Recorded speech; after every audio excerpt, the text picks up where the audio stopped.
അയാളെ പേടിക്കാൻ അയാൾ ആരാണ്? ഇങ്ങനെ ഒരു മാനേജർ ഉണ്ടോ? അവരുടെ വീട്ടിൽ ആരും ചുരിദാർ ഇടാറില്ലേ? സെക്യൂരിറ്റി വേറെ ഒരു പഴമാണ്. അയാൾക്ക് യൂണിഫോം എല്ലാം മാനേജരെ പേടിയാണ് എല്ലാവർക്കും. ഞാൻ എന്റെ ജോലി ചെയ്യാനാ വന്നത്, അപ്പോഴാണ് ഗേറ്റ് അടപ്പിച്ചത്. പണ്ട് മുതലേ ഇവിടെ ദുരനുഭവങ്ങളേ ഉള്ളൂ. ഇത് ഗുണ്ടായിസമാണ്, തീർച്ചയായും ഇത് ഗുണ്ടായിസോ. അതിന് പ്രത്യേകിച്ച് പറയേണ്ട കാര്യമില്ലല്ലോ.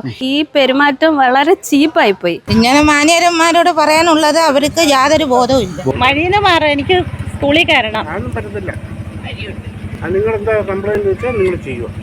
എൻ്റെ അടുത്ത് ഇപ്പോൾ മാനേജർ പറഞ്ഞ കാര്യം ഞാൻ മാനേജർ പറഞ്ഞ ചെയ്യണം. ഇങ്ങനെ ചുരിദാറിട്ടുണ്ട് വരുവാന്നുണ്ട്, നാളെ കയറ്റരുതെന്ന് പറഞ്ഞു. എൻ്റെ വഴിയിൽ നിന്ന് മാറി ഞാൻ സ്കൂളിൽ വന്നതാ. സ്കൂളിൽ വന്നാൽ നിങ്ങൾ സ്കൂളിൽ വന്ന രീതി കൂടെ വരണം. എച്ച്എമ്മിനെ ഗേറ്റിന്റെ അവിടെ തടഞ്ഞു വെച്ചിരിക്കുന്നു. എന്തുകൊണ്ട് പറഞ്ഞിട്ടുണ്ട്, മാനേജർ പറഞ്ഞിട്ടുണ്ട്. ഉറപ്പാണല്ലോ. എന്തുകൊണ്ട് മാനേജർ എന്താണ് പറഞ്ഞത്? ചുരിദാർ ഇട്ടുകൊണ്ട് വന്നതിന്റെ പേര് പിന്നെ ചുരിദാർ ഇട്ടുകൊണ്ട് വരുവാന്നുണ്ടെങ്കിൽ ഈ ചുരിദാർ ഇടുന്നത് ഒരു തെറ്റാണോ? അതൊരു പ്രിൻസിപ്പിൾ ഒരിക്കലും തെറ്റല്ല. ഈ ഒരു അവസ്ഥ ഒരു സ്ത്രീക്കും ഒരു അധ്യാപികയ്ക്കും ആർക്കും ഉണ്ടാവരുത്. കുട്ടികൾക്ക് ഭക്ഷണമായിട്ട് വന്ന ഒരു ടീച്ചറിനെ പുറത്താക്കുക എന്ന് വെച്ച് കഴിഞ്ഞാൽ ഒരു സ്ത്രീ എന്ന നിലയിൽ നമുക്ക് അംഗീകരിക്കാനേ പറ്റത്തില്ല. അപ്പൊ അതനുസരിച്ച് ആ മാനേജർക്കെതിരെ നടപടികൾ തീർച്ചയായിട്ടും ഉണ്ടാവണം. എല്ലാ അധ്യാപകന്മാർക്കും പേടിയുണ്ട്. ആ ടീച്ചർ ഇപ്പൊ പറയപ്പോ തന്നെ ടീച്ചറിന് പ്രതികരിക്കാൻ തന്നെ ഭയമുണ്ട് ഉള്ളില്. നമ്മൾ അവിടെ സംസാരിച്ചപ്പോൾ തന്നെ നമുക്ക് മനസ്സിലാക്കാൻ പറ്റിയ ഏറ്റവും വലിയൊരു കാര്യം, ടീച്ചറിന് ഭയമുണ്ട്. ഇനി ഇത് എങ്ങനെ ഏതൊരു അവസ്ഥയിലോട്ട് പോകും എന്നുള്ളതിനെ കുറിച്ച് നല്ലൊരു ഭയം. ഈ പെരുമാറ്റം വളരെ ചീപ്പായി പോയി.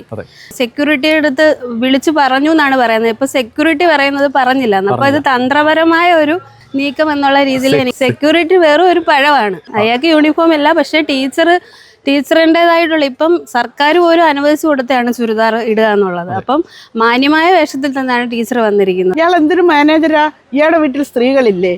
ഇയാളാണോ ഒരു മാനേജര്? മാന്യമായ ഒരു വേഷമല്ലേ ചുരിദാർ? അവരുടെ വീട്ടിൽ ആരും ചുരിദാർ ഇടാറില്ലേ? ഇത് ഗുണ്ടായിസോ ആണ്, തീർച്ചയായും ഇത് ഗുണ്ടായിസോ. അതിന് പ്രത്യേകിച്ച് പറയേണ്ട കാര്യമില്ലല്ലോ. ചേച്ചിയോടാണ് ഇങ്ങനെ മാനേജർ പെരുമാറിയെങ്കിൽ ചേച്ചി എന്ത് ചെയ്താറേ?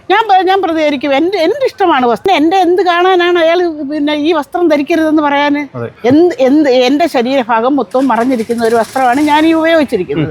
ഇത് ധരിക്കരുതെന്ന് അദ്ദേഹം പറയണമെങ്കിൽ എന്റെ മറ്റേത് ഭാഗം കാണാൻ വേണ്ടിയാണ് അദ്ദേഹം ഇത് ഉദ്ദേശിക്കുന്നത്? അതുകൂടെ അദ്ദേഹം പറയണ്ടേ? അയാളെ പേടിക്കാൻ അയാൾ ആരാണ്? അയാൾ ഒരു മനുഷ്യനല്ലേ? അയാളുടെ വീട്ടിലെ സ്ത്രീകളാണെങ്കിലോ, അയാളുടെ വീട്ടിലെ സ്ത്രീകളോടാണെങ്കിൽ ഇതുപോലെ നമുക്ക് അദ്ദേഹം പറഞ്ഞാൽ ആ സ്ത്രീകൾ പോലും ഇത് കേൾക്കത്തില്ലല്ലോ. അവര് ചോദിക്കും, ഞാൻ മാന്യമായ ഒരു വസ്ത്രമല്ലേ ഉപയോഗിക്കുന്നത്, ഇതിനകത്ത് എന്താണ് തെറ്റ്? ഇതിനകത്ത് യാതൊരു തെറ്റും കാണും. ഇങ്ങനെ ഒരു മാനേജർ ഉണ്ടോ? ഇത് മാനേജർക്ക് മറ്റെന്തോ ഒരു അജണ്ടയുണ്ട്.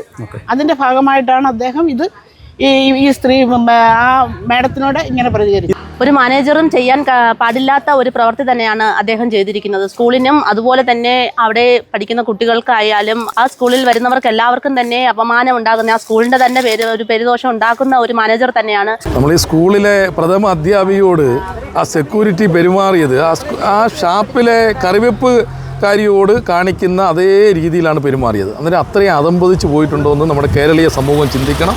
ITയുടെ SLC പരീക്ഷ നടക്കുന്ന സമയമാണ്. ഞാൻ അതുപോലെ കുട്ടികൾക്ക് ഉച്ചഭക്ഷണത്തിന് വേണ്ടുന്ന സാധനങ്ങളുമായിട്ട് വന്ന ഒരു സ്കൂളിനകത്ത് കയറിയാലല്ലേ എൻ്റെ ഡ്യൂട്ടി എനിക്ക് ആരംഭിക്കണ്ടേ? അതിന് ആണ് വിഘാതം ഉണ്ടാക്കിയത്. ഗേറ്റ് അടച്ചു കഴിയുമ്പം ഒരു സ്ത്രീ എന്ത് ചെയ്യാനാ? ഞാൻ പോലീസിനെ വിളിച്ചല്ലേ പരീക്ഷ എനിക്ക് നടത്തണ്ടേ? രാവിലെ ഭക്ഷണം വെച്ചാലല്ലേ ഉച്ചയ്ക്ക് കുട്ടികൾക്ക് ഭക്ഷണം കൊടുക്കണ്ടേ? ഞാൻ എൻ്റെ ജോലി ചെയ്യാനാ വന്നത്, അപ്പോഴാണ് ഗേറ്റ് അടപ്പിച്ചത്. മാനേജർ വിളിച്ചിട്ടൊന്നുമില്ല. പണ്ട് മുതലേ ഇവിടെ ദുരനുഭവങ്ങളേ ഉള്ളൂ. പണ്ട് മുതലേ ഇവിടെ HM സീറ്റിൽ ഇരുന്നവർക്കെല്ലാം പ്രശ്നങ്ങളാണ്. VRS എടുത്തവരുണ്ട്, സസ്പെൻഡ് ചെയ്തവരുണ്ട്, മാനേജരെ പേടിച്ച് VRS എടുത്ത് പോയവരുണ്ട്. പിന്നെ ഒരു അധ്യാപകനെ ആക്രമിക്കപ്പെട്ടിട്ടുണ്ട്. അതുപോലെ അധ്യാപകരെല്ലാം കൂടെ കേസ് കൊടുത്തിട്ടുണ്ട്. ഓഫീസ് ജീവനക്കാരിയെ പരാതിപ്പെട്ടിട്ടുണ്ട്. അതിനെല്ലാം ഹൈക്കോടതിയിൽ കേസ് ഉള്ളതാണ്.